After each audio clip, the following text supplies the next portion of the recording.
Hey guys, it's Goosebumps Completionist, and today I'm bringing you another Goosebumps Series 2000 book review, and it's book number 15, Scream School. Now, I actually read this book about a month and a half, maybe 2 months ago at this point, and I forgot everything about it, so I had to reread it today for a review purpose. And I have to say, this book took me a long time to get to, because as a kid who grew up with Original 62 and Series 2000, I had to cover shop a lot of my books.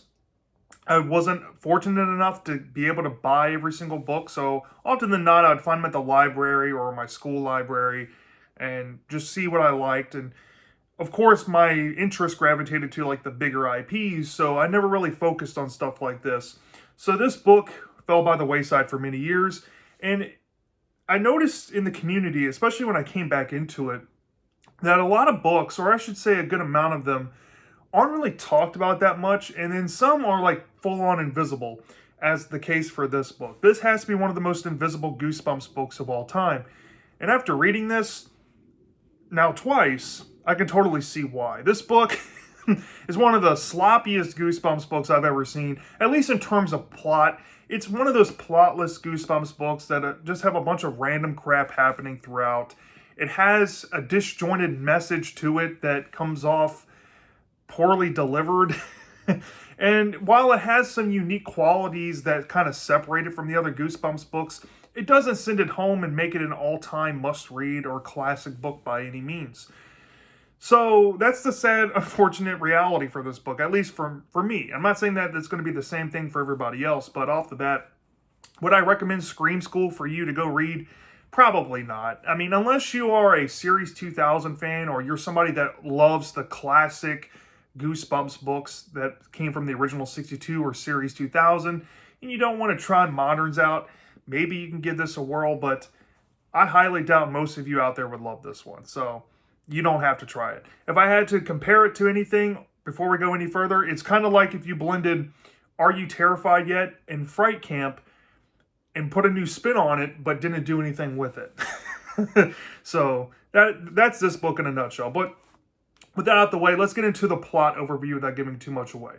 So off the bat, this book is actually a third-person Goosebumps book. If you don't know what I mean by that is, there's not a first-person narrative in the story where you have a character narrating their thoughts and their monologue in the story. This is one of those handful of Goosebumps books where Stein writes all the characters in the third person and addresses them by their name, and there's no real character leading the narrative. It's Stein's narrative, let's just say that.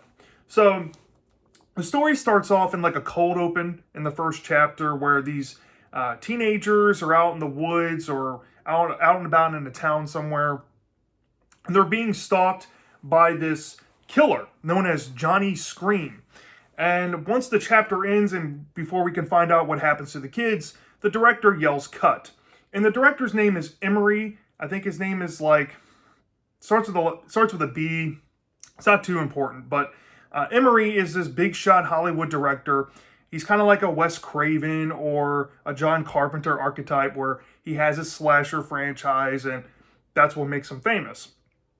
Well, they're filming out in some studio out in Hollywood, and he yells cut because his son appeared to be scared off in his side eye, and he wanted to stop a really good scene that was pretty much the best they shot that day to make sure that his son's okay. And his son's name is Jake, and Jake is the main character of the story. And off the bat, throughout this entire book, poor Jake here is constantly being accused that he's afraid.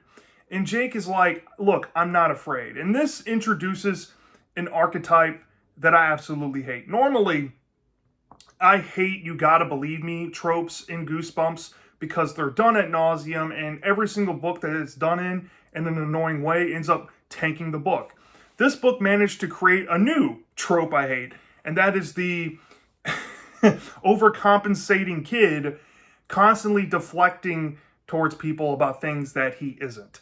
And that's literally all this book is for the remainder of it. But yeah, Jake has his back against the wall. We get to meet his good friend Chelsea, who's on set with him that day, and we get to meet some other extras and actors on set. And they all seem to be in on this joke about Emery constantly putting Jake down for being afraid. And the whole reason why Emery has brought Jake onto the set to begin with is to show him that the stuff that's being filmed in this movie isn't real and you don't need to be afraid of it. Or to bring out that he can admit that he is afraid.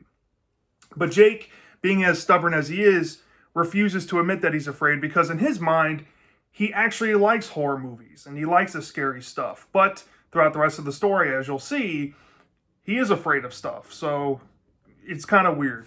But anyways, after he ruins the scene and after he gets to go home and just kind of relax for a little bit, he hangs out with his friend Carlos playing basketball one day, and they're outside shooting hoops, and then this pit bull comes up to him, starts barking. He looks a little bit afraid, but his dad seems to observe it and thinks that, oh, well, Emery, you are afraid. Why don't you just admit that you're afraid of this dog? and Jake is like, no, I'm not afraid of the dog, Dad. I'm not going to admit that. He just kind of spooked me. And then later on, it gets into a nightmare sequence after, he leaves Carlos after playing basketball and goes home to sleep. He has a nightmare of this green mist. Now, this nightmare sequence is probably one of the scariest scenes in the whole book, minus a scene in the later portion of it. But we see Johnny Scream, who we've already met in the story. I kind of glanced over it, but he's an actor in makeup.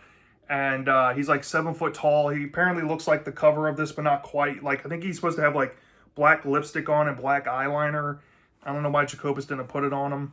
But anyway, Johnny Scream is getting him. So he's having a nightmare and he's woken up by his dad who says, hey, son, are you having a nightmare? Are you afraid? And he's like, no, I'm fine. He keeps deflecting his father at every turn. And his dad's like, all right, whatever, son. And this leads into an event that happens later on where he invites him and his friend Chelsea to come on to the set because they want them maybe to help out and possibly be extras in the movie. And there's this famous actor that kind of looks like Jake there named Devin. And Devin has a weird reaction to some of the food that the food people brought to the set. So he's out ill, and his dad needs him to fill in for this closet scene for the film that won't show his face, and it will be completely in the dark in the closet. And all he has to do is know that there's going to be this hose going up his leg, and that's going to scare him, and that's going to be the scene that he has to do. All he has to do is just keep his cool and not be afraid. Well, this gets to Jake's mind a little bit, and as he's filming it, he thinks a snake is crawling up his leg. But his dad is getting furious and saying, will you stop? He's complaining like, oh, there's a snake. It's coming after me. And the dad's like, calls cut. And he's like, dude, it's a hose. And then later on, as he's going off to cool off, when Devin comes back, he thinks there's another snake crawling up his leg. And then there's a chapter sequence that we don't get to see any resolution of it because it skips forward a little bit. And it's coming up to Jake's birthday. I'm sorry this sounds so scatterbrained, y'all, but this is literally how the book lays out the story here. So bear with me. So Jake, it's coming up to his birthday. His mom has left out of town and left him to be alone with his housekeeper, and his dad has to go, do some stuff. Or no, I'm getting ahead of myself. So it's coming up to his birthday. It's coming up to his birthday. Scratch what I just said there. And his mom is out doing some errands, and he has a note from his dad saying, hey, why don't you come to the set? I have a limo coming to pick you up. We're going to take you to this part of the studio. You'll go in that way, and we'll celebrate your birthday after, and we'll go out to dinner anywhere of your choice. So he hops in the limo, he gets taken to this area, and there's a whole sequence where he's inside of this warehouse with a bunch of dingy costumes laying around everywhere. It looks kind of abandoned. And he ends up interacting with people, or maybe some creatures coming out of these piles of clothes that are trying to get him to be the star of his movie, and they're trying to get him to be afraid, and he's getting a little unsettled as the scene goes along, and then he gets full on, like, pretty much scared. And then once he backs into a certain portion of the warehouse, it turns out there's a giant surprise party, and the dad seems to be laughing and is like, hey, are you scared? And did I go too far? And the mom seems to be kind of upset with the dad, saying, hey, look, you need to stop scaring him. And of course, this makes a big old scene for Jake, and Jake gets kind of emotional and runs off the set. And he's like, I need to find a way to get back at my dad. He's saying this the whole book. Oh, I keep coming up with this idea to get back with him, and blah, blah, blah. But that feeds into the final act of the story, where after this installment of this Scream School film wraps up, I think this is like Scream School 5, his dad gets a notice that he's going to be filming Scream School 6. He's picked a location out in the middle of the desert. There's going to be some high school stuff going on there, and they picked out a really good location. And since the mom went out to visit friends for a little while and is not going to be home, and since the dad doesn't want to leave him home with the housekeeper, he's going to bring him along to this desert shooting location. So Jake, he goes kind of reluctantly, but he makes the most of it while he's there. We get to see him befriend the actor who plays Johnny Scream here, and they're talking in the trailer, and then he meets some extras at the school grounds that is kind of creepy. And this girl named Mindy, who is a local in the nearby area, tells him a legend about the school, and it involves the school being built on top of a burial ground. And it's said that in local legend, once the school was built and once kids started going there, ghouls started rising up out of the ground and coming after kids. And this kind of freaks him out a little bit, but I think he's like playing up an act because it's told in a way that his father would overhear it. And he's kind of playing it off with this girl like, oh, you didn't know this was a thing? And the dad's like, oh, no. And we kind of get into this predictable route where this feeds into the ending where pretty much you come to understand that Jake is playing up these events. There's another thing involving a lunchroom scene with some, let's just say, some body parts in the meal that catches the dad off guard. And turns out that he had no knowledge, or nobody had any knowledge on set about this lunchroom food.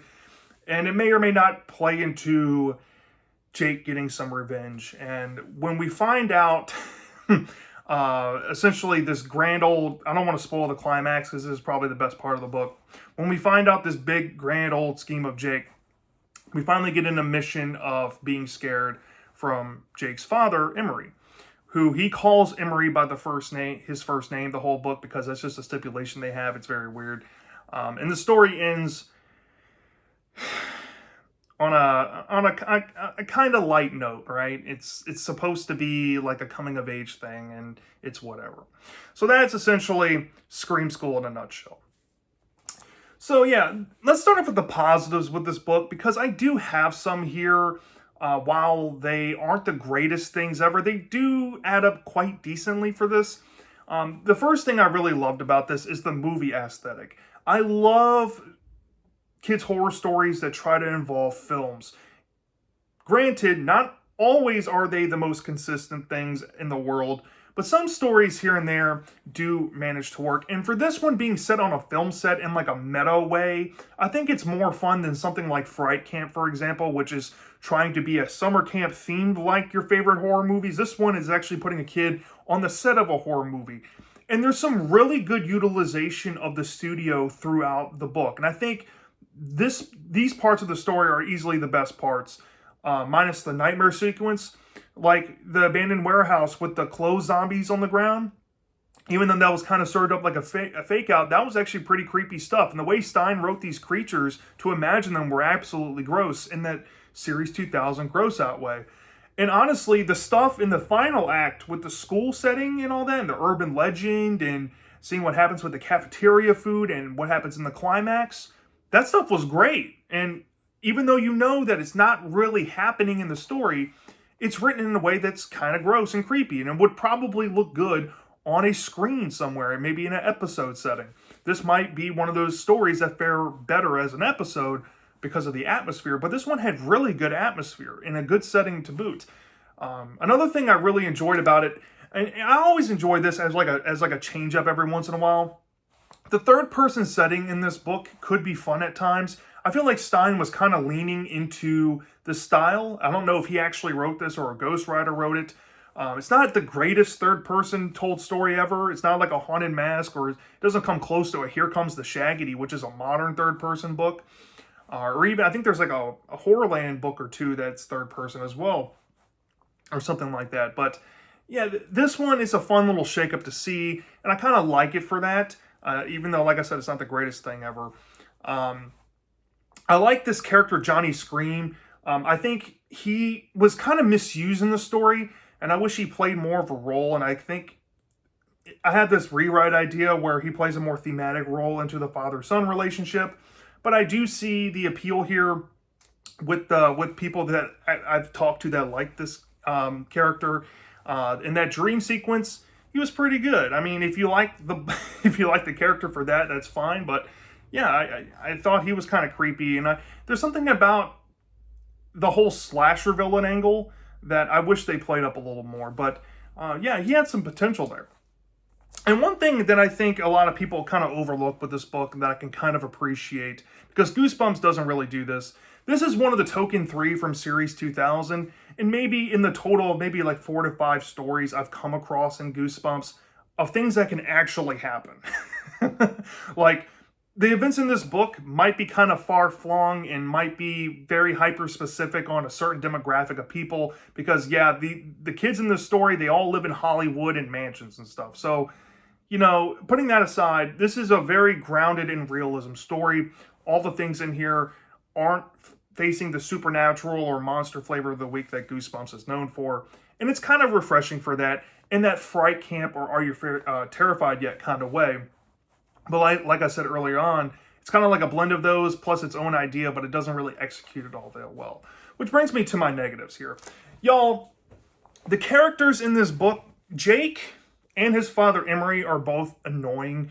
Jake is not the worst character I've ever come across in Goosebumps, but his whole thing is that repetitive, overcompensating, I'm not scared bit, and it's literally the entire book, and it just consumes his character, and we don't really get to know much else about him other than that his dad just constantly loves to pester him about this.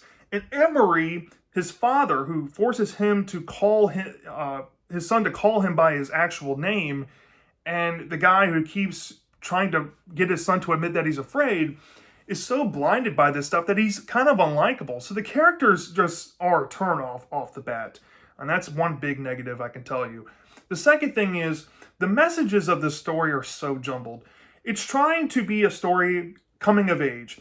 And you see this angle at first where, oh, this is going to be a story about how Jake overcomes his ego to admit that he's afraid of things. And the message that his father is trying to teach him is within reason. But after the halfway point, you start to realize that this story is slowly morphing into a revenge story. And you don't really understand what Stein was trying to say, because while the character Jake is trying to prove to his father that he's not afraid, in these events, he actually is afraid. So the character's not learning a single lesson. He's just getting revenge on his dad by the end, which I think is kind of fun and humorous, but I don't think it matches what the first half was trying to set up, and it just comes off like a jumbled mess in terms of its themes and in terms of its, story. And that leads into probably the biggest hurdle this book was for me to overcome. That is the lack of plot in this book, y'all. You would think that a story centered around a disconnected son with his estranged father, who is, this propped up film director that has a larger than life persona, would have somewhat of an enriching and whole feeling story. But it's nothing but just events happening throughout the entire book. Random event after random event. You got the cold open is a meta, pull the curtain out second chapter. Hey, this is just a movie.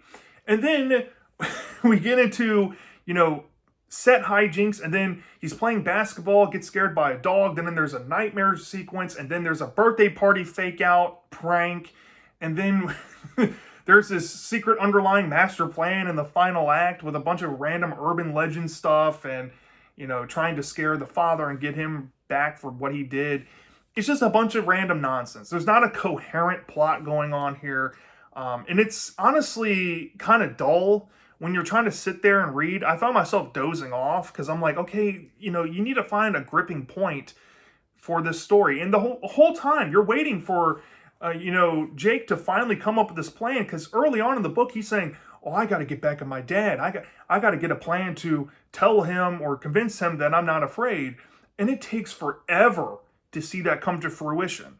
It kind of drags. And it feels like, this feels like one of those, I came up with this term recently. It feels like one of those drawn out skit Goosebumps stories where Stein has this idea, but he doesn't know how to fill the middle, so he treats them like skits, and he makes up little different gags, and he just strings along random BS to make it all connect. That's what this feels like. And it's clearly evident, especially the second time reading it. I didn't really catch on that as much until this read through, and it made it more frustrating. And I guess one last big negative, or I guess medium-sized one in this case, is the ending. You know, when we're talking about Goosebumps endings, often than not, you know, when you get like a dark ending with like a good book, sometimes that really hits the nail on the head and sends the book off into greatness. Sometimes you'll get a lighthearted coming-of-age ending that sends the book off into greatness. It just depends on the context of the story.